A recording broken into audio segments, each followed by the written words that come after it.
kakati era ng'obumanyi omuwulu bwabeera siina kye nategese kyonna kyakulya, so kyensaba tugende mu ffumbiro otegeke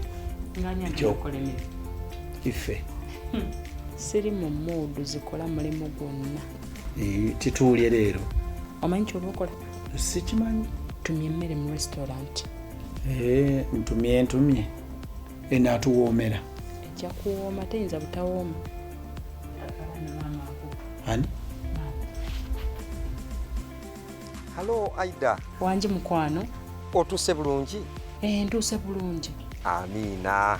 Kakati nasindise ssente emitwalo 4 gye nabadde nkugambye. Message ogirabye? Message njirabye munnange, tweyanza. Kale mbaagaliza okubeera obulungi. Kale namwe mubeere bulungi akuume. Owe waawo. Kale babaye.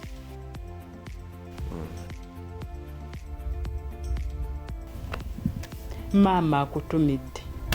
Antumidde? Nnyo. Agamba ki? Abadde ayagala kulaba oba ntuuse bulungi. Naye kirabika maama wo wabuvunaanyizibwa nnyo. Maama wange gwe mumanyi? Simumanyi. Maama wange anjagala nnyo era gwe beera bulindaala ku masimu gagenda obeera nga nkubiranga wano. Nze amasimu sigalinaku obuzibu kasita gaba tegava wa maama wo. Pozi nga gavudde wa muntu mulala. Maama yakuba. Ogambye maama wakwagala nnyo. Nnyo. Kakati no nyina okusomozebwa kunene nnyo. Ate kuti? Anti nyina okumulaga nti nze nkwagala okusinga ye. Era bw'oba kye weesimbyemu omulimu gw'oyolekedde munene nnyo. Kubanga ogenda ku lutalo.